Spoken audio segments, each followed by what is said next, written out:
Bienvenidos a un nuevo episodio de Voces que Inspiran, un podcast de la Fundación Rafael del Pino, ideado para que quienes fueron becarios de excelencia de esta casa y hoy destacan en distintos ámbitos de la sociedad civil compartan su historia.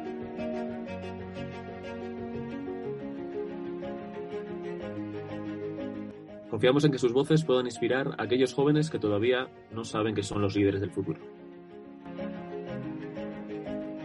Hoy nos acompañan Borja Monreal, fundador de la ONG Seek for Change, y que trabaja en el mundo de la cooperación colaborando con varias agencias de Naciones Unidas.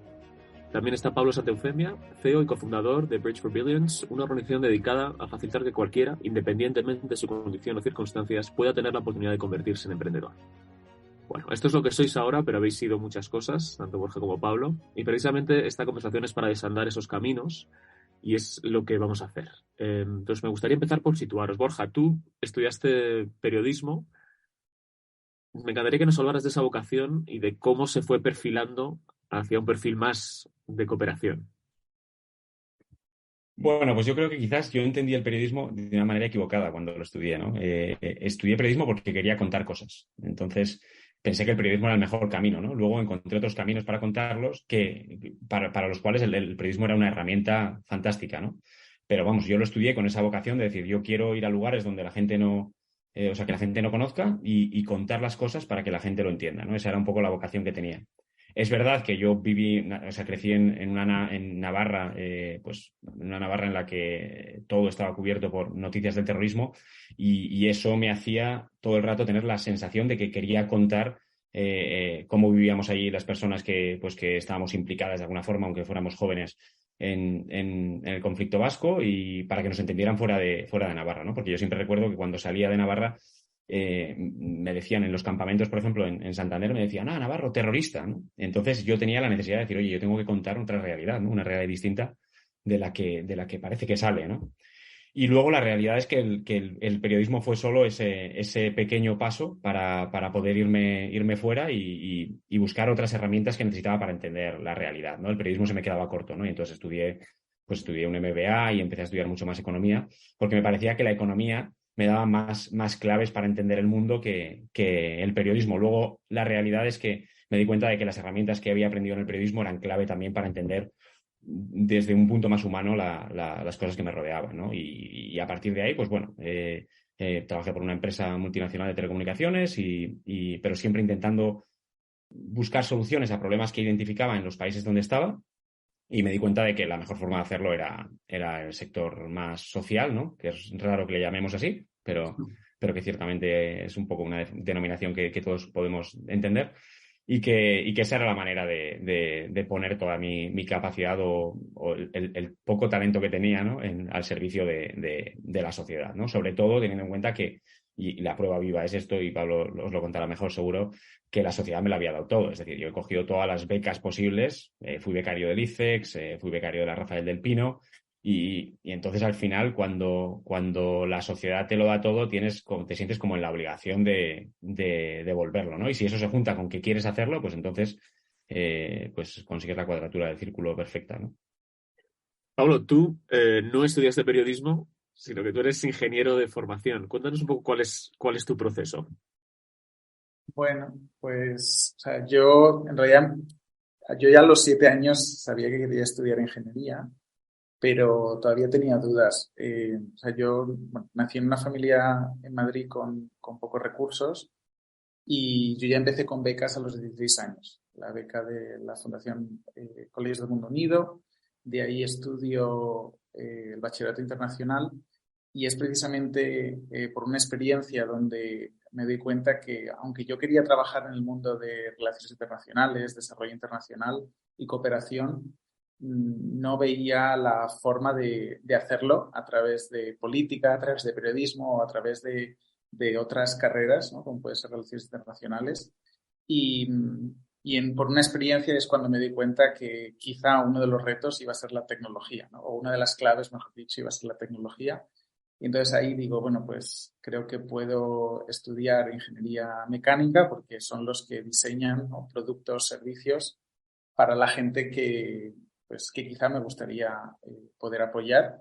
Después en la carrera me di cuenta que no, que el 99% de los ingenieros diseñan productos y servicios para casi un 1% de la población o un 10% de la población, y yo quería diseñar para el otro 90%, ¿no? Entonces, de ahí, aunque después de mucha física, mucha química y mucha dinámica de fluidos, o sea, trabajo y hago prácticas en Tailandia, en China, y poco a poco, aunque tenía esa relación, ¿no?, de amor y odio con el mundo de lo que es desarrollo internacional, eh, todos los proyectos que yo hacía más o menos de voluntariado tenían que ver con eso, cómo utilizar la tecnología, la ingeniería para generar desarrollo económico, y poco a poco ahí fue como yo iba como perfilando como ingeniero, pues eso, cómo podría yo hacerlo. Toqué empresa privada en China, una empresa de arquitectura e ingeniería. Aprendí mucho, pero no era el camino. También toqué, ¿no?, sector ONG, no era el camino.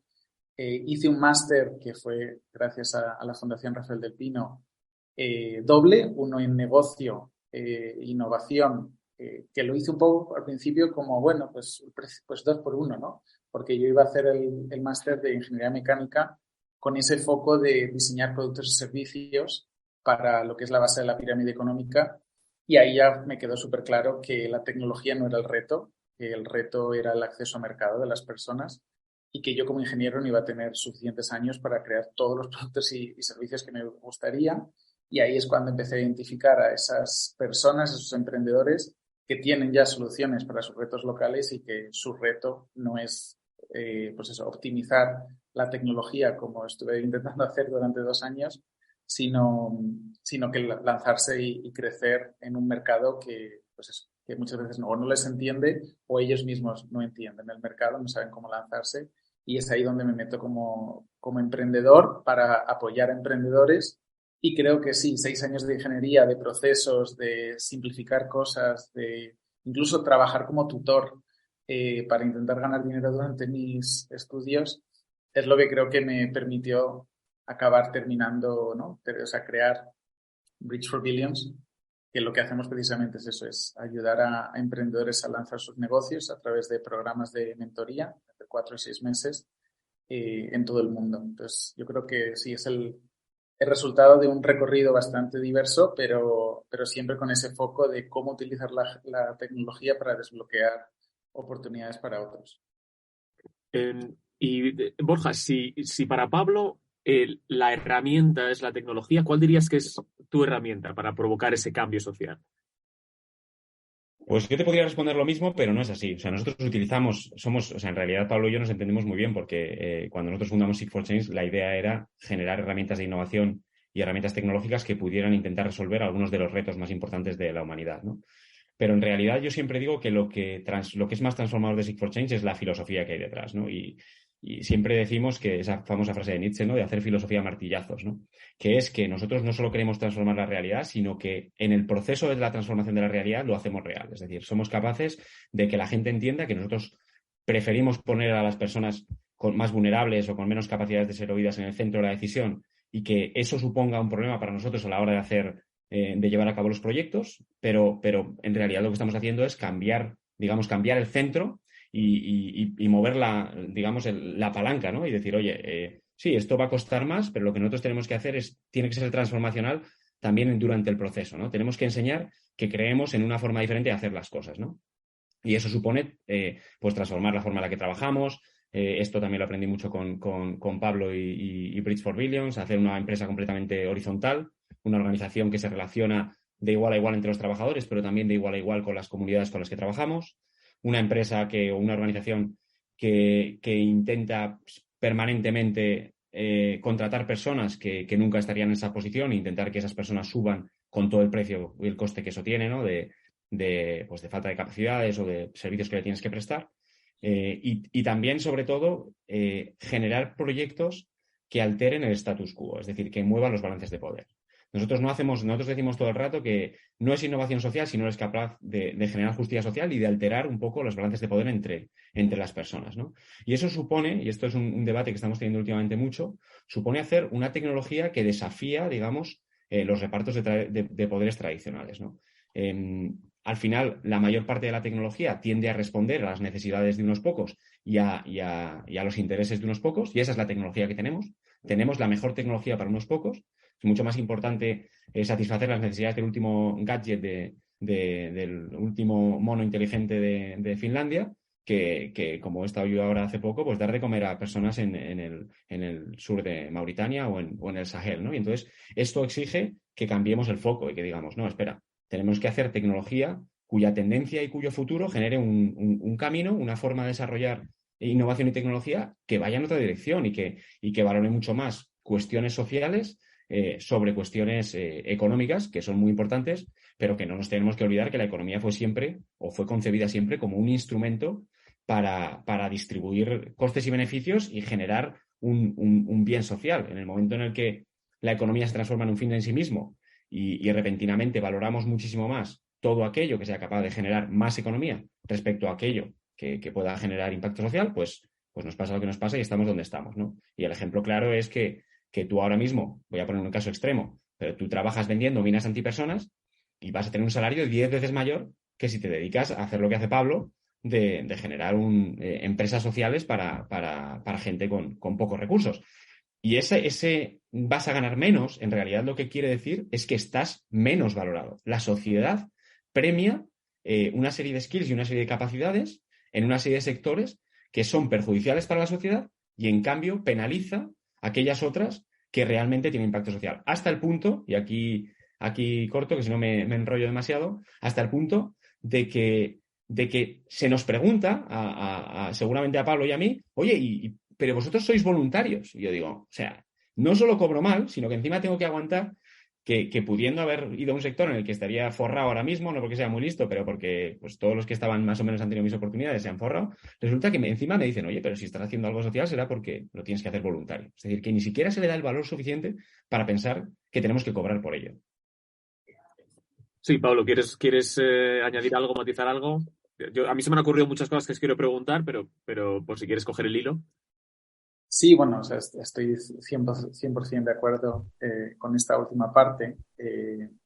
Simplemente por decir, el trabajo que está haciendo Borja es un poco lo que yo intentaba, ¿no? Buscar cuando tenía 18 y cuando pues cumplí 20 y estaba haciendo el máster, ¿no? Cómo utilizar la tecnología no como fin, sino como medio, pero entendiendo que al final hay muchas otras partes. Entonces, al final, creo que es bastante interesante eh, que simplemente, y esto lo vemos, ¿no? Como la tecnología ha evolucionado, si solo te enfocas en tecnología y no analizas los posibles impactos que puede tener, pues tienes situaciones, ¿no? Como las que podemos estar viendo, ¿no? Con las grandes tecnológicas de hace 10 años, el impacto que han tenido pues, no sé, en la democracia en muchos países, o el impacto que puede estar teniendo en 5 o 10 años tecnologías como ChatGPT o otras parecidas. Y aquí viene el gran reto, que es justo lo que Borja menciona. O sea, al final, si como sociedad valoramos la generación de valor con unas variables o entendiendo lo que es valor bajo un prisma totalmente dañino para las personas, la mayor parte de las personas, y para el planeta, pues tenemos muy mal la balanza, ¿no? Entonces, creo que es cierto que, ¿no? Yo al final me voy a dormir muy a gusto y soy muy feliz con el trabajo que hago. Esa motivación relacional y trascendental no la paga ningún salario de 6 o 7 cifras. Y, y aunque, pues eso, tengo un salario de 5 cifras, creo que en un futuro, y espero que sea pronto, no por mí, sino porque creo que significaría que la sociedad ha evolucionado, creo que los mejores trabajos serán o sea, los empleos mejores pagados deben ser aquellos que generan más impacto para la mayor parte de personas, ¿no? Que generan más valor. Entendiendo el valor no simplemente como el valor económico de unas minorías, sino el valor económico de las mayorías. Habéis hablado los dos de las balanzas de poder, ¿no? Es decir, Borja ha dicho algo así como que no se puede hacer innovación social si no estás desnivelando esas balanzas de poder que están claramente inclinadas en una dirección. Y esto lo voy a conectar con una pregunta que quería haceros, porque muchas personas estarán diciendo, bueno, no solamente Pablo y Borja se dedican a lo que llamamos la economía social o tienen proyectos de esas características, sino que son emprendedores. Pero claro, hablando de las balanzas de poder, parece que determinados proyectos solo se pueden llevar a cabo emprendiendo, dado que no puedes esperar de un gobierno o del poder constituido que altere las balanzas de poder porque está beneficiado por ellas y él es el artífice de ellas, ¿no? Es decir, ¿consideráis que toda acción de este tipo y todo cambio social tiene que venir desde lugares no gubernamentales? O sea, el cambio puede venir de cualquier sitio. Lo que hay que intentar es acelerarlo, ¿no? El reto que tenemos como sociedad, y esto lo digo muchas veces, tenemos sistemas que nos gobiernan en todo tipo, ¿sabes? El sector privado, sector público, coges el sistema, ¿no?, de educación, educativo diseñado hace varios siglos y que ha evolucionado muy poco, sistema de salud, sistema de eléctrico, solar, coges el sistema que quieras y fueron diseñados por personas que ya no viven para un mundo que ya no existe. Entonces, el problema de eso es que necesitas innovación. Innovación para cambiarlo. Social o no social, al final es innovación que mejore la vida de las personas. Tampoco estoy muy de acuerdo que se tenga que tener una innovación social. Al final es la innovación en su necesidad, o sea, en su definición, es generar valor para las personas. Y entonces, bueno, si pensamos en estos sistemas que definitivamente están anticuados, muchos de ellos tienen cerrojos, candados bien fuertes, que lo que permiten, ¿no?, es que se mantenga ese status quo y no se cambie. Por eso, si desde el gobierno se aplican métodos, medidas innovadoras o proyectos innovadoras que son capaces de generar un cambio, adelante. ¿Es difícil? Sí, pero hay un montón de innovadores en el sector público. Un montón, mejor dicho. Hay muchos, pero no es la gran mayoría, ¿no? Ojalá. Creo que si fuera así, no estaríamos los innovadores en el sector privado estar haciendo esto, porque sería el sector público quien se podría hacer cargo. Pero al final, entendiendo que da igual de qué lado venga, es necesario y es urgente. Por lo tanto, creo que sí es cierto que desde el sector privado, con las estructuras actuales, puede ser más ágil, pero hay ciertos cambios que, desgraciadamente, solo se pueden hacer desde el sector público y se necesitan innovadores. Sí, yo no soy pesimista. Yo creo que, o sea, que hemos conseguido construir unas estructuras institucionales que son realmente envidiables, y eso lo ves cuando viajas a los países a donde yo viajo, ¿no? Antes me preguntabas, yo acabo de llegar de Mauritania. Mauritania es un país que se crea básicamente de manera artificial en los 60, que no tiene ninguna estructura institucional, que no tiene ninguna infraestructura, y te das cuenta de lo increíble que es la infraestructura institucional que nosotros hemos generado, que no se ha generado por los estados y por el sistema público, se ha generado por la interacción de la empresa privada, de la sociedad civil, de lo público, ¿no?, de la intelectualidad y de la universidad, ¿no? Entonces yo sí que creo que hemos construido un Estado que es muy funcional y que hace que vivamos muchísimo mejor que de lo que vivía. Siempre tengo un amigo que siempre dice que vivimos mucho mejor que lo que vivía el Rey Sol, ¿no? Entonces, y es verdad, cualquiera de nosotros vive mejor que probablemente como vivía el Rey Sol, ¿no? Pero la clave es cómo desde los sectores que están ajenos al Estado, somos capaces de hacer palanca para que ese Estado funcione de una determinada manera, ¿no? Y también es verdad que hay que asumir que el Estado tiene un peso brutal y cada vez mayor, sobre todo lo hemos visto en las últimas crisis, en la vida de las personas, pero hay muchos espacios que se tienen que llenar de otras formas, y que no tiene por qué ser el Estado el que los cubra. Y además yo creo, en mi caso, claro, nosotros hicimos una apuesta.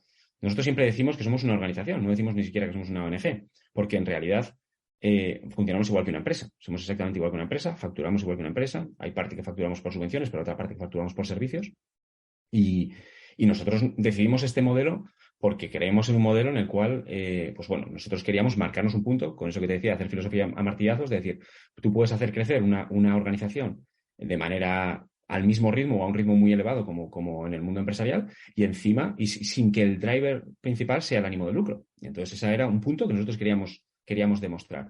Pero en realidad lo que nosotros hacemos es hacer palanca para que los otros actores de ese ecosistema se muevan en una determinada dirección. Y esos otros actores también hablo de las empresas privadas, ¿eh? Nosotros trabajamos mucho con empresas para que giren el foco y para que trabajen de una determinada manera. Trabajamos con el sector público para que preste los servicios de una determinada manera, ¿no? Entonces, al final, esos balances de poder de los que hablábamos no son más que coaliciones de actores que empujan hacia un lado o al otro, ¿no? Entonces, cuantos más actores estemos en el lado en el que nosotros creemos que es el correcto, pues mejor irá para todos. Claro, esto es una prepotencia intelectual brutal porque presupone que nosotros estamos en lo correcto y eso no tiene por qué ser así. O sea, otros te dirán que lo que nosotros hacemos son pequeños parches o que incluso estamos empujando en la dirección equivocada, ¿no? Pero claro, al final lo que nosotros hacemos es buscar actores, que esos actores son personas, que eso es lo más importante, personas en el sector público, personas en el privado, que de repente empujan a que en distintos temas vayamos en una u otra dirección, ¿no? Cuantos más seamos en el lado que nosotros consideramos que es el correcto, pues mejor, ¿no? Si tuvierais que hacerle una petición al sector público, es decir, tenéis una reunión con, imaginemos, un presidente del gobierno todopoderoso como el Rey Sol, como hablábamos antes del Rey Sol, y se le puede hacer una petición. ¿Estaríais más cerca de pedirle que creara un ministerio de asuntos sociales que realmente estuviera dotado y tuviera un poder ejecutivo fuerte?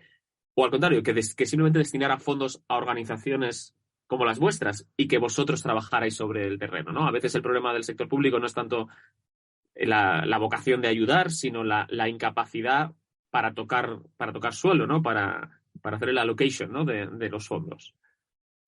Pues yo le diría que se salieran, que rompieran con la caja y le dieran una patada, porque al final el problema no es solo si lo hacemos nosotros o lo hace el sector público, es que tienen que existir esquemas de colaboración que permitan que hagamos lo que tengamos que hacer de manera coordinada y que cada uno ocupe su espacio, ¿no? Y en el sector público muchas veces, y esto va en detrimento de que sea más pequeño, muchas veces mi sensación es que faltan capacidades. Es decir, que yo tengo un interlocutor que no tiene ni las capacidades humanas, ni intelectuales, ni materiales, ni tecnológicas para responder a lo que tiene que responder, y entonces resulta que yo tengo que cubrir un hueco que tampoco tengo las necesidades humanas, ni materiales, ni intelectuales, ni tecnológicas para cubrirlo, y entonces de repente pues te encuentras en una especie como de nudo godiano, ¿no?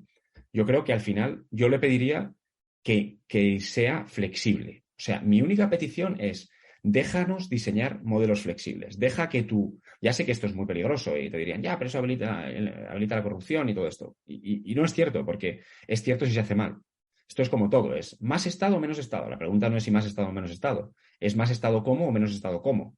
Porque al final las dos pueden tener una respuesta positiva o una respuesta negativa, ¿no? Entonces mi respuesta sería ser más flexibles. O sea, tenemos que conseguir estructuras que nos permitan coordinarnos a los actores para problemas que son ciertamente complejos y que el Estado nunca los puede resolver por completo, que nosotros no los podemos resolver por completo, que las empresas no los pueden resolver por completo, y o somos capaces de generar mecanismos flexibles de colaboración, y esto supone instrumentos flexibles de innovación. Esto supone elementos, o sea, que distribuyan el riesgo entre organizaciones, entre sector social y entre incluso población civil, mecanismos de participación que permitan que distintas voces tomen partido en la toma de decisiones.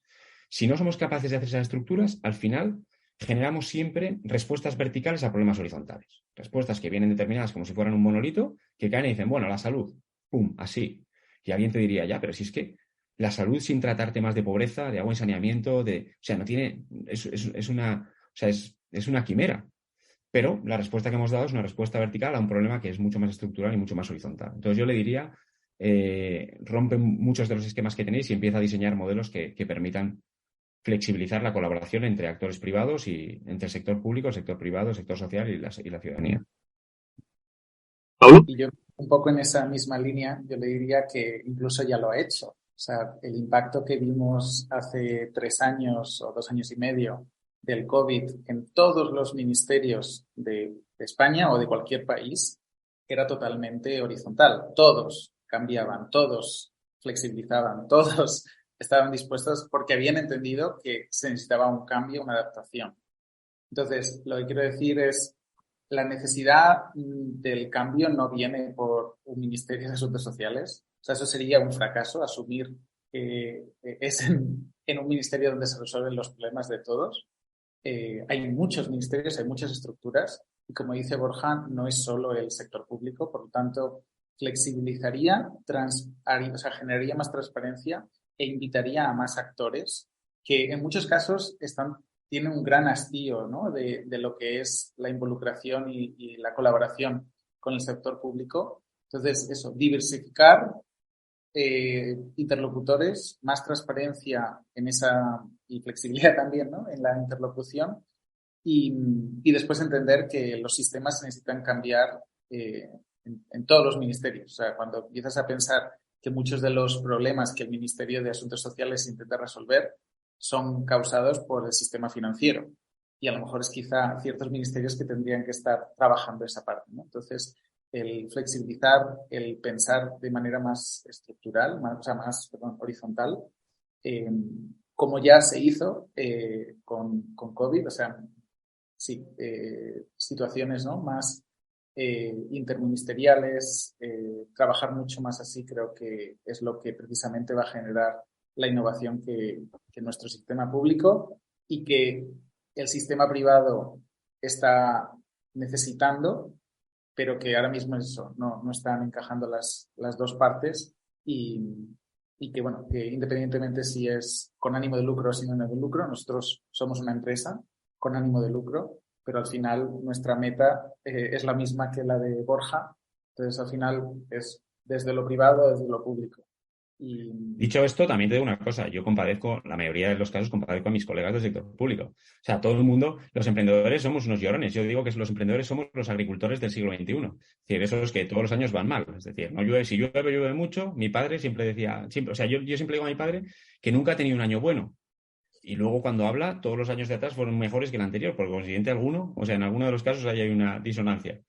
Pero yo les compadezco porque, o sea, en realidad, vale, emprender es muy duro, montar una organización es difícil, sufres, cobras poco, pero te lo pasas como un enano. Es decir, comparar la flexibilidad que tú tienes en el día a día, la capacidad que tienes de hacer que cambien las cosas en tu organización, la capacidad que tienes de tocar la realidad y de hacerla palpable. O sea, tú hablas con una persona que está en el sector público y es como, y te dice, no, tú le cuentas cualquier cosa y me dice, sí, mírame la ley de contratos. O sea, esa es la frase que más puedes escuchar. O sea, que también hay una parte de decir, joder, chicos, en realidad es que yo os admiro y os compadezco en partes iguales. De decir, de que estéis ahí intentando romper barreras dentro del sector público, cuando la realidad es que es menos seguro, con mayores incertezas y mayores incertidumbres, pero mucho más divertido estar en el otro lado, ¿no?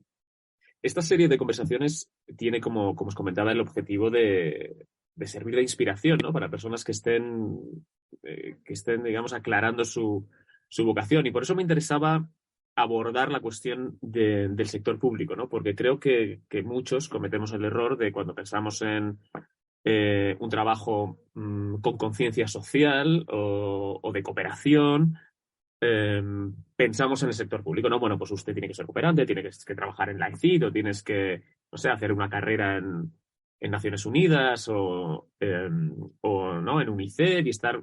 Y creo que es muy interesante que quienes nos escuchen sepan que se puede emprender también con un objetivo social, ¿no? Y creo que esa es una de las lecciones fundamentales, de esta conversación, ¿no? Que se puede ser un emprendedor, que se puede ser innovador también y contribuir a mejorar el mundo desde la iniciativa privada, digamos. Eh, ¿Qué consejo le daríais vosotros a alguien que siente la vocación de ayudar, como la podéis haber sentido vosotros en algún momento, y tiene que aterrizar esa vocación? Bueno, yo diría que al final uno de los grandes fracasos, creo que de nuestro sistema educativo, es que después de 18 años de educación, la gente sale sin hacerse la pregunta, o todavía si se la ha hecho, todavía no tiene la respuesta, ¿no? ¿Cuál es mi propósito? O mis propósitos. ¿Qué es lo que me motiva? ¿Qué es lo que me genera esa motivación trascendental? Es como ese músculo que todos tenemos, pero de nuevo, 18 años pasan y aquí ningún profesor, ningún maestro lo tiene, ¿no? En su plan de estudios, cómo ejercitar ese músculo.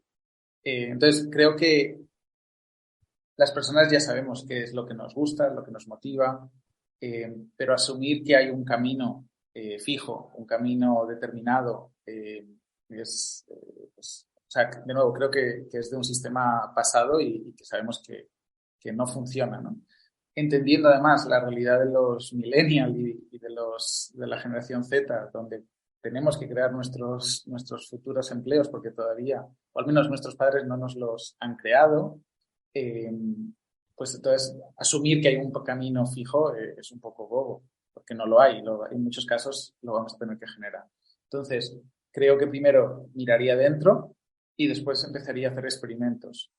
O sea, yo sabía lo que quería, más o menos tenía esa estrella polar o ¿no? ese norte, pero yo toqué empresa privada, empresa pequeña, o sea, ONG. También, incluso estuve en Naciones Unidas un breve tiempo. O sea, toqué diferentes cosas durante la carrera, después en el máster o después del máster, hasta que, pues bueno, haciendo experimentos identifiqué qué era lo que me gustaba. Entonces, no asumir que hay un camino y no asumir que en el primer paso vas a dar, ¿no? con el camino, ¿no? Que a lo mejor te va a costar varios pasos hasta identificar de verdad qué es lo que quieres. Pero que no hay, o sea, que nadie te lo puede decir, que es una cuestión que tienes que mirar adentro. Me ha dado tiempo, Pablo, a pensar. Parecía que estaba coordinado. Yo te diría 3 cosas. Una, mirada crítica. Si tú eres capaz, como persona joven que está empezando a pensar qué quiere ser en el mundo, lo que quiere hacer con su vida, lo primero es posiciónate desde una mirada crítica, y en el momento en el que tienes una mirada crítica respecto a ti mismo y respecto a la realidad que tienes, respecto a las verdades que te están dando, vas a descubrir algo siempre que te va a interesar lo suficiente como para dedicarle tiempo, ¿vale? O sea, en el momento en el que empiezas de repente esas verdades asumidas que te han dicho cualquiera, desde cualquier punto, prisma ideológico, ¿eh? De repente, cuando empiezas a mirarlas con una visión de decir, bueno, las vamos a deconstruir un poco y a ver si me puedo construir yo mi propia realidad, de repente encuentras espacios que te van a dar una motivación extra, que es decir, de repente esos momentos ajá, ¿no? Que dices, hostia, esto que me habían contado no suena tan claro, ¿no? El segundo paso, que para mí fue, yo creo, es uno de esos momentos en los que en la vida te das cuenta de que estás evolucionando, es lo que el escritor americano Foster Wallace dice, que tienes que descubrir que no eres el centro de la realidad, ¿vale? Que en realidad tú eres un monillo más que está en los laterales de la realidad y que la mayoría de las cosas no van contigo. Entonces, si las cosas no van contigo, si tú no eres el centro de las cosas que pasan, te puedes posicionar desde fuera y ver las cosas con mucha más perspectiva, e incluso cuando te suceden cosas serias, graves, cuando te vas a dar cuenta de que en la mayoría de los casos nadie quería hacerte daño concretamente a ti, algunas veces sí. Y eso te va a permitir, de alguna forma, ver los problemas desde el lateral, desde la barrera, y ser mucho más capaz de introducirte en ellos y de construir pues esos caminos, ¿no? que cada uno queremos seguir, ¿no? Y la tercera, que depende mucho de esto, es que incluso si tú eras el centro de una situación, incluso si alguien te estaba intentando hacer daño, incluso si tú estabas en una posición en la que de repente tu rol era central, tú tienes la capacidad de pensar que no es así. Tú tienes la capacidad de decir, no, espera, yo tengo la capacidad de interpretar lo que me está pasando y lo que pasa a mi alrededor.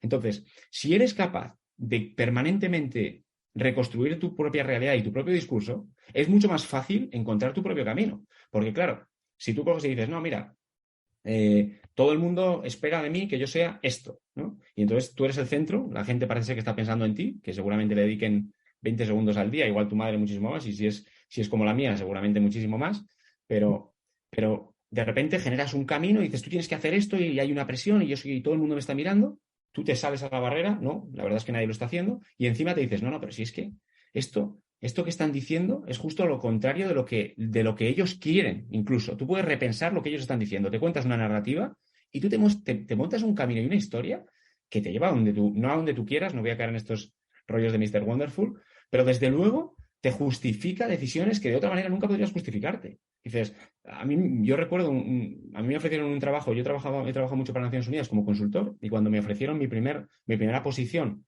como staff de Naciones Unidas, claro, y de repente te dan esas cifras de las que hablaba Pablo al principio, y yo se lo contaba a mi padre, la frase de mi padre era, con lo listo que pareces y lo tonto que eres. Esta es la frase, o sea, su visión de la realidad. Y entonces yo que me cuento a mí mismo, joder, este es el momento para tomar el otro camino y decir, no, para que veáis que no se puede ir por ahí. De repente te montas una narrativa, rechazando un trabajo que te refuerza en el camino que tú quieres seguir.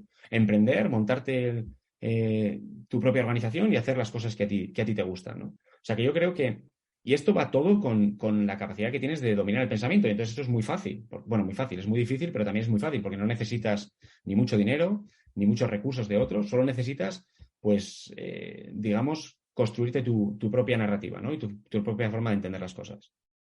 Diríais, porque habéis hecho mención a esto antes, ¿no? A todo lo que rechazas dedicándote a lo que habéis decidido dedicaros, que quiero decir, no solamente ayudar, es decir, no solamente a la llamada economía social, porque como tú mismo decías ahora mismo, Borja, bueno, hay maneras de ejercer esa vocación, sea en Naciones Unidas, desde una enorme seguridad económica, ¿no? Con una pensión asegurada, muy positiva, etcétera, pero habéis preferido hacerlo, bueno, desde otro lado, más arriesgado y, por lo que decís, más gratificante también, ¿no? ¿Diríais que ese es uno de los grandes obstáculos de haber elegido vuestro camino? El hecho de que, a lo mejor no vosotros, porque lográis tener esa fortaleza mental de la que hablabas, Borja, pero todo vuestro entorno os está recordando el camino que no habéis tomado, que gracias a que por vuestra formación y vuestras capacidades podríais estar en no sé dónde, ganando no sé cuánto, y que tienes ese permanente recordatorio y tienes que reafirmarte cada día en tus convicciones y en tus decisiones. Yo por decir, o sea, cuando veo mis compañeros que puedan estar ahora mismo en una gran consultora, una Big Four o lo que sea, o incluso yo mismo cuando estaba en Naciones Unidas, no quiero estar en sus zapatos, no me arrepiento para nada. La gente que me quiere, creo que sabe que estoy muchísimo más feliz. En cuanto a lo que mencionas, ¿no? De intentar trabajar en política o en desarrollo desde un sitio más seguro, la mayor parte de personas que trabajan para Naciones Unidas no tienen seguridad de empleo, o sea, la mayor parte son consultores, por lo tanto, creo que a veces no es oro todo lo que reluce y mucha gente, ¿no? Que pueda trabajar en grandes consultoras o en financieras tienen un estilo de vida y una forma de vivir que ellos mismos, ¿no? Se están cuestionando todos los días. Entonces, creo que no es, o sea, no quiero decir, ¿no? Como que qué es mejor o qué es peor. Definitivamente, entendiendo que el ser humano lo que busca es ser feliz, tengo un buen salario, no puedo decir, afortunadamente, ¿no? Después de 9 años, no me quejo. Tampoco era algo que me estaba motivando, o sea, tener un salario de 6 cifras no era lo que, o sea, lo que buscaba, sino buscaba vivir bien, poder disfrutar, ¿no? de una vida donde puedo hacer lo que me gusta, puedo dedicarle tiempo a lo importante y con eso es suficiente. Entonces, o sea, no enviaría un mensaje de, en la economía, o sea, en este sector, porque de nuevo, o sea, aunque Borja y yo nos conozcamos y podemos decir que pertenecemos a este ecosistema, bajo otro planteamiento estaríamos en sectores diferentes, ¿no? Pero bueno, entonces lo que quiero decir es eso, que no creo que es cuestión de renunciar a nada. Siento que al revés. Precisamente por no renunciar a nada estoy haciendo lo que estoy haciendo.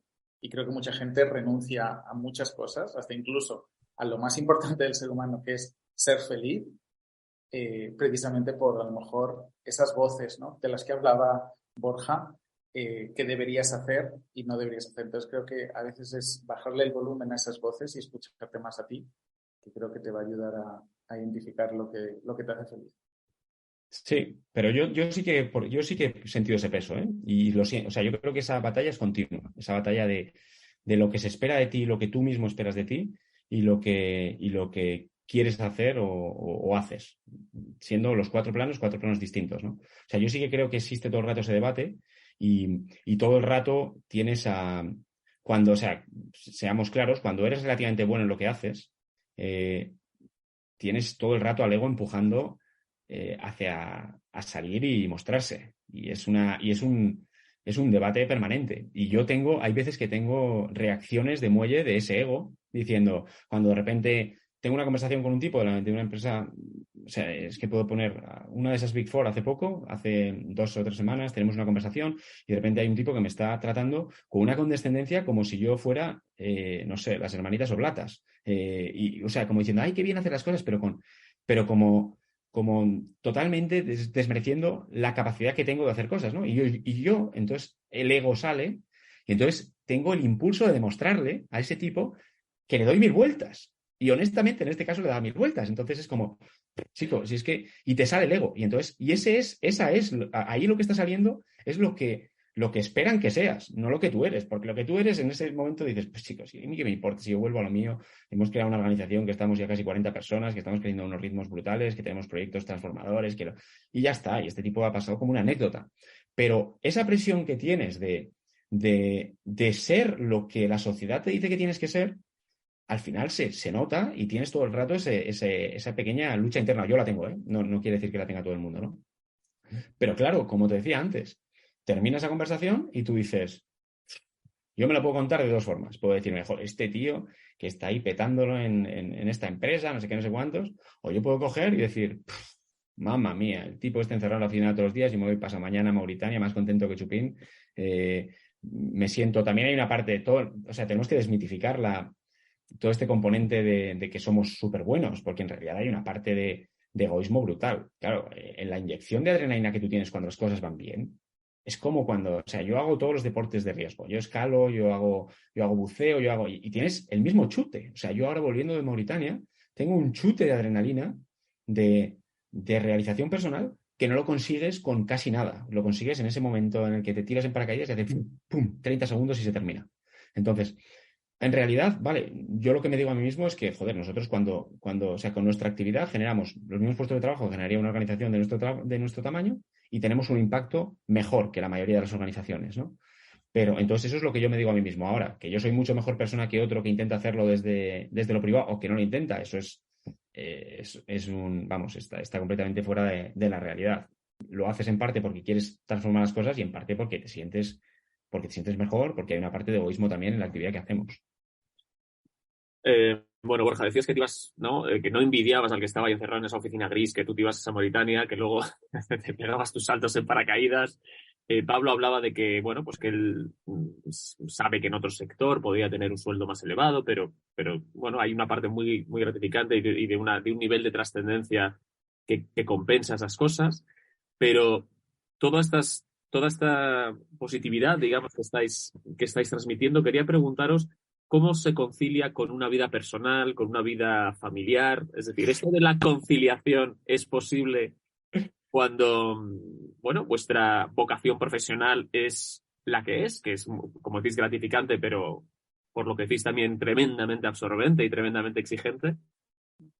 O sea, eso también lo has dicho tú antes, pero yo creo que mejor aquí responde, o sea, cuando has hablado de tú que tenías una hija pequeña o un hijo pequeño, no te he entendido, yo lo voy a tener ahora y probablemente la razón de que lo voy a tener ahora tan tarde es que es muy difícil. O sea, que el nivel de exigencia, bueno, esto lo hemos hablado Pablo y yo 50 veces y ahora nos pondrá en línea, pero el nivel de exigencia de los primeros años, o sea, es desmedido y yo sigo esperando el momento en el que deje de serlo. Entonces, es verdad que ahora mismo tengo más capacidad de gestionarme el tiempo y bueno, y más o menos creo que estoy haciéndolo un poquito mejor, pero los primeros años, nosotros llevamos 6 años, menos que Pablo, y los primeros 3 años, casi 4, no tuvimos vacaciones, ni un día de vacaciones, ni un día, no cogimos vacaciones.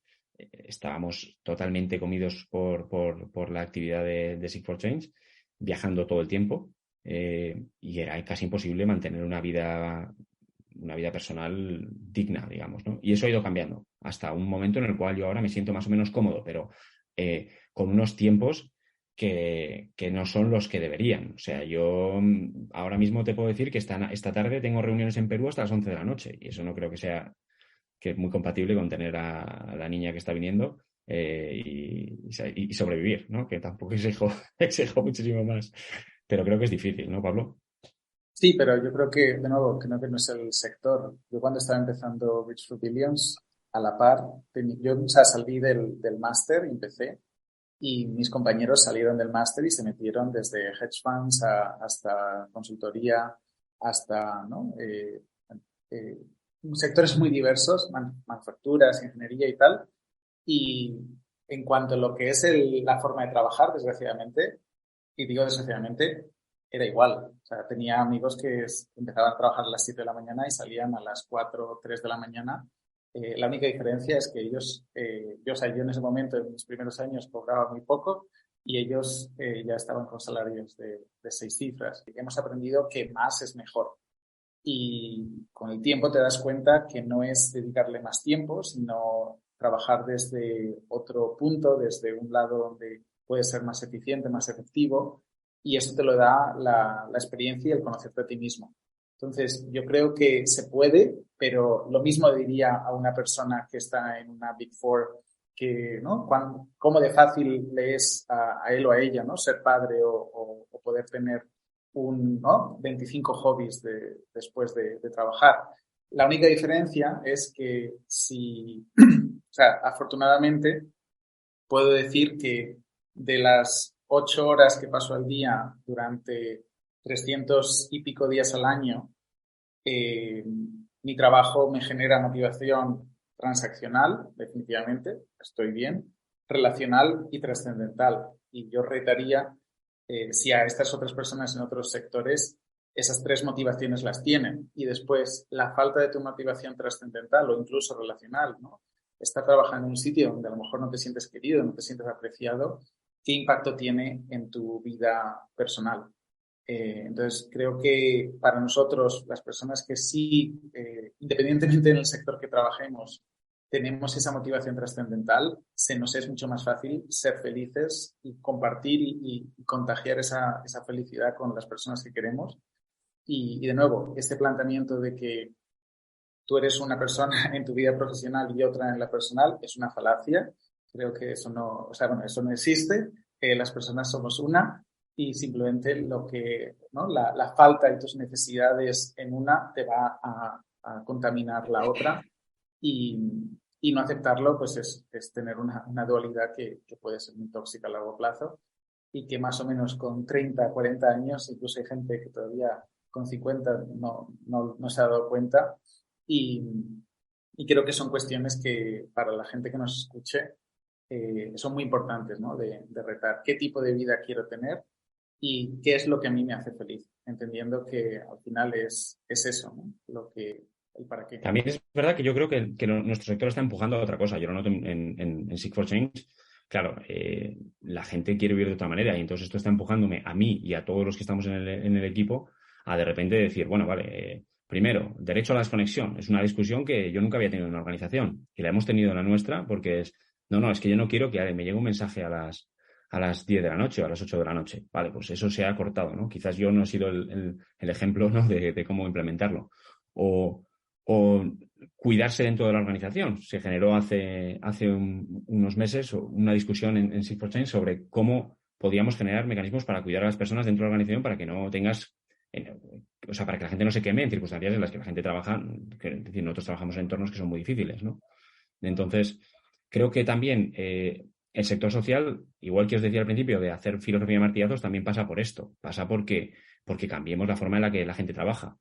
Y seguramente no vaya por la vía de salarios, que sí que tienen que mejorar bastante, sino también por la vía de hacer que la gente tenga mejores condiciones de vida, que tú puedas tener una familia y pasar la tarde con tus críos o tus crías y estar feliz, ¿no? Y tener más tiempo para ti y más tiempo para tus hobbies, ¿no? Entonces yo creo que ahí tenemos un trabajo por hacer y creo que es un sector que tiene que ir abriendo brecha. Es verdad que quizás es el que menos capacidad, el que menos posiciones da para hacerlo, ¿no? Pero bueno, creo que es una discusión que está muy, muy presente en las organizaciones y además creo que está llegando al sector privado, pero vamos, arrasando, porque yo creo que hay una generación de jóvenes ahora que todo el rato se les dice, no, es que no trabajan como antes. Yo siempre pienso, joder, es que igual son mucho más listos que nosotros, porque vamos, si el planteamiento de que tú le estás haciendo a un tipo es, oye, tienes que trabajar hasta las 3 de la mañana y te dice que no, y ese tipo es un vago o tonto, por eso digo, no sé quién es el tonto de los dos, pero esto es como cuando estás jugando una partida de póker y no ves al tonto y dices, el tonto entonces soy yo. Pues esto es igual. Antes de terminar, ¿podríais describirme un día de trabajo vuestro? Para que la gente no lo asuma todo como una abstracción, ¿no? Yo creo que puede ayudar. No tiene que ser, yo entiendo que los días son distintos, pero bueno, un día que pueda ser representativo de lo que es trabajar en una organización como la que estáis vosotros.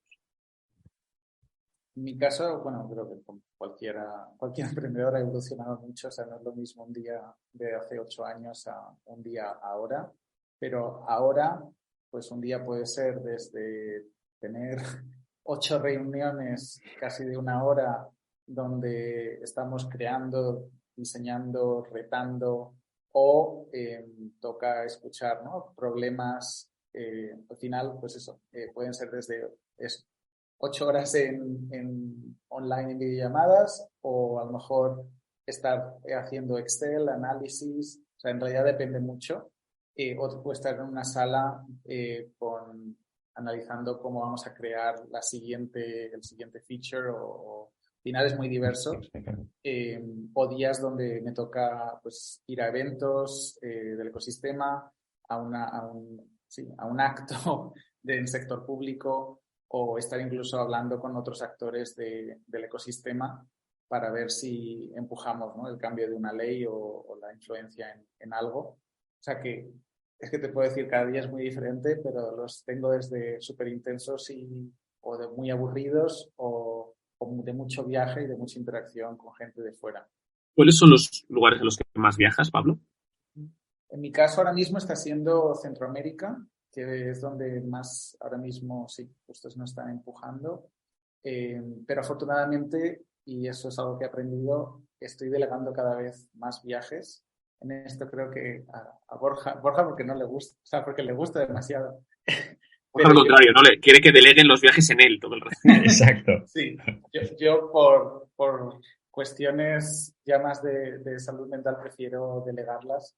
Y si hay viajes así, digo, venga, ¿quién quiere ir y quién puede ir? Y bueno, cuéntanos, Pues ¿cómo mira, es un día representativo en yo tengo Sigfox? tres tipos de días. Ya sabes que dicen que en public speaking tienes que decir siempre tres, ¿no? Sí. Y Trump decía great, great and great, ¿no? O sea, para intentar completar las tres cosas, ¿no? Yo tengo tres tipos de días. El día que ha dicho Pablo, que es muy común, infelizmente, 10 reuniones online, ¿vale? Ese es digamos, de nivel de aburrimiento, nivel 10 a divertirse, ese es el nivel 10. Luego tenemos un perfil de días que cada vez me pasan más porque yo estoy pasando a una posición de la organización que tiene un componente muy divertido, que es diseño. Es decir, tengo días en los cuales trabajo en pensar cosas innovadoras. Entonces es como tenemos muchos workshops con organizaciones y nosotros internamente para pensar nuevos diseños, nuevas soluciones, y entonces esos cada vez tengo más días de esos, que antes tenía muy poquitos, ¿vale? Y es muy divertido porque al final tenemos unos procesos que les llamamos procesos de co-creación, que tenemos muchos en marcha al mismo tiempo y entonces estás hablando con gente para ver cómo le da solución a un problema. Esa es una posición que yo tenía, o sea, que es la que más me gusta y en la que más cómodo me siento, pero que, claro, absorbido por la gestión, se me estaba desapareciendo, me había desaparecido en los últimos años. Y el tercer día, que es el mejor de todos, es el de Mauritania, es decir, cuando tengo, pues yo qué sé, me he pegado ahora 10 días montado en un 4x4 en un... o sea, Bueno, no lo déjame hacer un anexo. Sí. Los oyentes no sabrán por qué estamos haciendo tantos comentarios respecto a Mauritania y es porque este episodio debió haberse grabado en la semana pasada, pero Borja estaba en Mauritania y no lograba conectarse. Entonces, por eso Mauritania es el país, digamos, que recurrentemente está saliendo en la conversación porque es en el que Borja estaba hasta hace muy poquito. Perdona por la interrupción, pero... No, y está bien que le demos espacio porque creo que no se habla de Mauritania en la vida. Entonces parece ahora que realmente es importante. Y no, es un país muy interesante, pero es un país en el que ahora hay sistemáticamente hambre y desnutrición. Nosotros tenemos un proyecto muy, muy potente allí que ahora vamos a escalar con el Programa Mundial de Alimentos en el sur del país. Se espera ahora una hambruna casi de dimensiones bíblicas en el Sahel.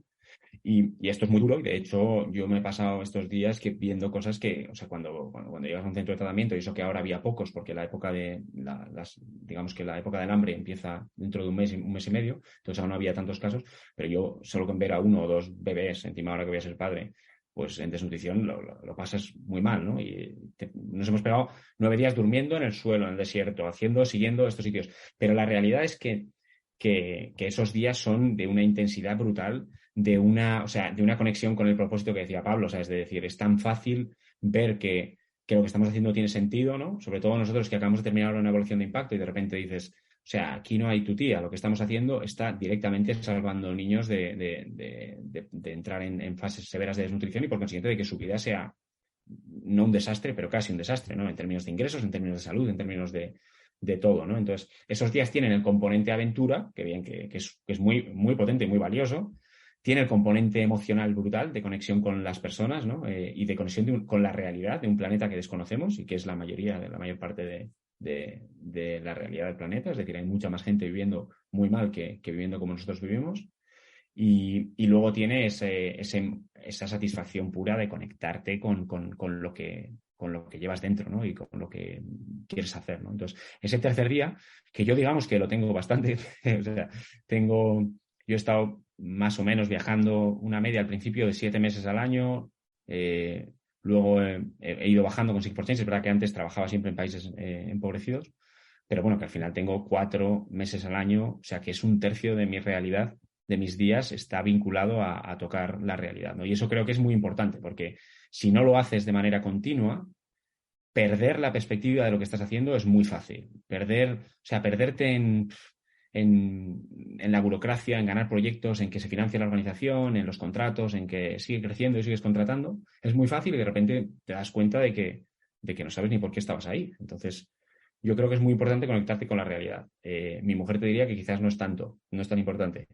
No es tanto como lo hago yo, pero desde luego ese es el día por el que los otros 2 días merecen la pena, ¿no? Bueno, Borja, Pablo, muchísimas gracias. Para terminar, ya que nos quedamos sin tiempo, ¿qué consejo breve le daríais a una persona que pueda tener unos intereses similares o unas intuiciones morales similares a las que teníais vosotros con 18, 19, 20 años? Pues por no repetir, pero sí, voy a hacerlo. Que experimente, que no asuma que hay un camino preestablecido, que le puede salir muy caro. Muchas de las hipótesis que pueda tener las plantee tal cual como hipótesis y no como hechos, por mucho que le haya funcionado a su amiga o a su amigo. Uh-huh. Y que sea flexible y que mire para adentro, que analice de verdad qué es lo que le gusta, qué habilidades quiere desarrollar, qué obra, qué legado, ¿no?, le gustaría dejar, y después cuáles son esas fortalezas que le dan energía y en qué ámbitos, en qué tipo de trabajos puede estar utilizando esas fortalezas. Pues yo me voy a contradecir un poco con lo que he dicho antes, pero yo le diría que toda esa superioridad moral de la que se habla, que unos dicen que la tienen unos y otros dicen que la tienen otros, ¿no? No está en ninguna parte del espectro ideológico, pero tampoco existe la equidistancia. Es decir, la superioridad moral se tiene cuando haces las cosas bien y cuando haces las cosas bien y generas cosas buenas. Entonces, yo le diría les diría que hacer las cosas bien sí te posiciona en un lugar mejor. O sea, te posiciona en un lugar en el cual tú tienes una coherencia interna que te hace explicarte a ti mismo mejor y explicarte a los otros mejor. Que te hace también tener la capacidad de sacarle los colores a otra persona. Porque sí que es verdad que tomar una posición moral, ya sé que luego es muy relativo en qué es la posición moral, pero tomar una posición moral en la que tú te encuentres cómodo con lo que estás haciendo, te sitúa en una posición que te permite, de alguna forma, vivir tu vida con las piezas que necesitas para construir un Lego que sea mucho más brillante y mucho más prometedor que los que construyen otros. Entonces, yo les diría que sí, que piensen que pueden sentirse mejor que muchos y que la mayoría. Entonces, y que este es un camino para hacerlo. Hay otros. Borja Monreal, Pablo Santeufemia, muchísimas gracias por estar con nosotros, por compartir vuestra historia. Gracias también a todos los que nos han escuchado. Y les esperamos en la Fundación Rafael del Pino en la próxima entrega de Voces que Inspiran. Reciban un agradecido saludo de David Mejía. Muchísimas gracias, Borja y Pablo. Gracias a ti, David. Es un placer. Gracias, Pablo.